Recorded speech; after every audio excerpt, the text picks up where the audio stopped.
And we got Pete. He's a little overweight now, but still carrying around shrapnel. Yeah, my name's Pete Serrano. I was a PFC when I arrived in Vietnam, 1969, June of 1969. And well, we knew we were going to Vietnam because my MOS was infantry. I was in the Army, and we got our training, our basic training at Fort Ord, and for about 3 months of basic training, and then we went to advanced infantry training, and they taught us more about infantry, hand-to-hand combat, different things, more intense exercising, running up and down the hills of Monterey. And then we got our orders to go to Vietnam, and I had 1 week off to go say goodbye to my parents, and I came home and spent a week with them. Then reported to Travis Air Force Base in Northern California, right there by Napa, and hopped on a American Airlines, I believe it was TWA back in the day, and arrived in Bien Hoa, Vietnam, and from there they sent us out to. We got our orders to go to a company. We didn't know what company we were going to go to. We weren't assigned yet, so we finally. I finally got my orders to go to the AmeriCal division, and it was an infantry unit. And then from there they sent us out to the 196th Light Infantry Brigade. But before I did go, they gave us some more extensive training and jungle training there in Vietnam for about a week. And then from there we went to our company, which our base was in not North Vietnam, but in the I Corps. It was divided into 3 different corps, and we were in I Corps, not too far, about 60 miles south of the DMZ in Da Nang. And I was still a little south of that in our base camp, which was Chu Lai. And we used to fly out of there and then go to our fire support bases. And fire support bases were like what Eddie was saying. We had our own fire support bases for our company. So the 196th had about 3 of them, and they were in Quezon Valley. They called it the Valley of Death. Our life expectancy there was about 3 months when we were there, and it was pretty bad. We were on the fire support base, and we used to go off the hill maybe about we had 3 companies that were on a fire support base, and there was always a company in the jungle, and we would go on search and destroy, and we'd go into the villages, and that's what we would do. If they didn't have a ID, a government issued ID, we'd burn down their hooches. And I felt kind of bad about that, but it was either their life or our life or their life. So we'd go in there, and sometimes we'd find holes where they would, the Vietnamese would bury weapons down in the holes down there, and then we'd find those, and then we'd have to arrest everybody else that was there. And sometimes there was resistance, and we'd have to shoot them, or sometimes they'd come out with a gun and start firing back at us, and then we'd have to kill them. And I remember being there and seeing all of that, and I was only 19 at the time, just like Eddie was when he was there. And the Army, I guess it happened in the Marines also, but I've never talked about this, but there was some raping going on also. The GIs would rape some of the girls that were there after, especially if they would have one of the Americans killed. Then they would take it out of the Vietnamese. And, seeing all of that always gave a bad impression in your mind. And you had to live with something like that. When I was there on top of the hill one time, we had been on the bottom of the jungle and search and destroy missions, and we never had any contact with the NVA, because when we were down there in the area that we were in, there was no Viet Cong. It was all NVA, which was the North Vietnamese Army. And like Eddie says, they were the best out there. They were the best they had in Vietnam. And we were up against their army. And we came up the hill after we had been down there for about 2 weeks, and they started encountering, the other company that was down there started encountering more North Vietnamese Army. And they kept on encountering them, and we were up on the hill, and we kind of felt that we were gonna have to go down there again and bail them out. And at that time, I'd been having a toothache for about 3 or 4 weeks, and I asked to go in and have it checked. And so they sent me from the fire support base that I was at, they sent me to Chulai, and I had the tooth extracted. Well, when I came back, my company had already gone down there to go help out the guys that were Bravo company that was down there getting their butt kicked. And they had lost already about 4 or 5 guys. And our company now was down there helping them, and that kind of stayed in my mind of not being able to go out there and help them. You know, I was back on the fire support base, and I felt that I should have been there with my guys, and I've had to live with that for a long time. After being there on the fire support base, they took me on a chopper, and they took me down with my guys, and then we brought in our wounded, and we brought them back. But we had to go back for the dead, and for our buddies, our comrades.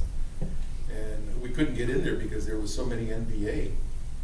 So they kept on sending fire support missions in, and napalm in there.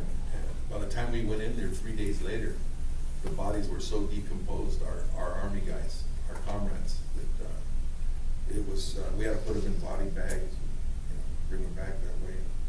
And we had to walk like about 3 clicks, or even further than that. Each click is like 1,000 yards, excuse me. And I remember it was raining, and picking up our guys, and the guys having body fluid running down our arms because you're carrying them in body bags, and the body bags are busty. It's pretty bad. And there was a guy that was, we had a kind of celebrity in our group. Just wanted to mention it because I saw one of the guys here in your class has a Steeler outfit on, but he was a running back for the Pittsburgh Steelers by the name of Rocky Blyer. Oh, yeah. And he got hit, he got wounded up there, and he never expected to walk again, let alone play football. But he came back and we won 4 Super Bowl rings. So, it's kind of hard for me to talk about it. I came back home, and well, I didn't come back home then. We got more fires. We got hit again. We got in more battles, and the day I got shot and got a Purple Heart was I was in the jungle, and we got the company ahead of us, or the squad ahead of us, got hit, and they were pinned down, and we finally got them back. So we called in fire support base, and they bombed all night. They bombed all night. And then they sent us back in about 6 in the morning, and thinking that we were going to go in there and see a lot of NVA bodies, and we didn't see any bodies. And they came out of their holes, and they started firing at us again. And my sergeant that was ahead of me, I was a radio man, and I was calling in help because my sergeant got hit with a grenade. One of the guys in the hooch in the holes, the spider holes, he opened it up and threw a grenade. And it was this African American that was my sergeant, really good buddy of mine. He got hit with a grenade on his side. So as I was pulling him back, I got him by the leg and pulled him back, and saved his life, and called in for more help, and they got us both out of there. And while I was pulling him back, that's when I got shot. And then they had to come over and get us, because I called on the radio that we needed help to get out of there. But I got the $1 million wound. I got shot in the buttocks. They hit my radio twice. They hit me, and I had to go. I don't know if you guys saw the movie Forrest Gump, but I got the $1 million wound also, right? Never saw any of it. But I remember flying back, cause I got the $1 million wound, right? They said, you're going back to the world, and that's what they called it, the world, you know, and you were happy to go back to the world, because that was home. And, I remember getting on this hospital, ship that was, an airplane. It was a big, jumbo airplane that was converted into a hospital. And I went home like that on my back, and the plane was full with all these wounded veterans, and I was stationed in Fort Ord, and I was in the hospital for a little over a year. I had a colostomy bag, I had a catheter, I had, you know, all these things that went wrong with me. I had 7 major operations, and still, to this day, they still find, I get pieces of metal that come out of my butt, you know. But you know, it was pretty hard back in those days. You know, even coming back, like Eddie says, you know, I don't remember getting spit at, but I did read it in the paper. But I was called a baby killer. They said, "You baby killers." You know, and it was pretty bad. We didn't get a welcome home.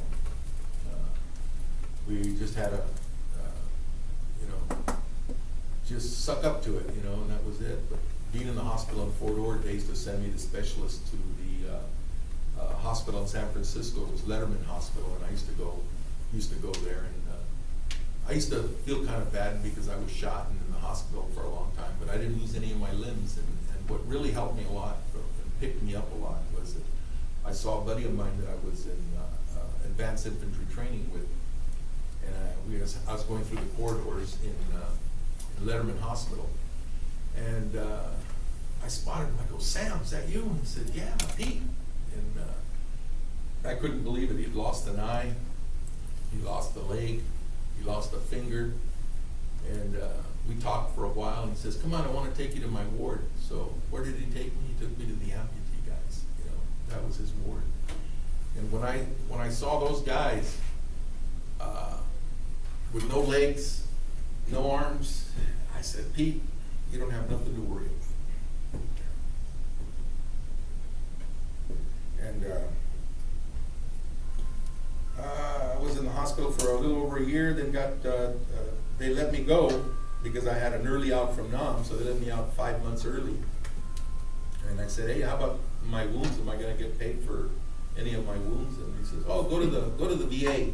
They'll take care of you." So I went to the VA, and they were giving me 30% at that time, 30% disability, and which amounted to about $200, I think, $270, $250, $270. It was less than $300, you know.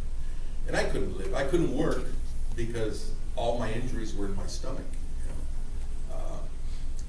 So I finally got a job after a year. I went on unemployment for a year, and I made ends meet. I got married my high school sweetheart, and still with her. Been together for 44 years. And like Eddie says, they deserve a medal.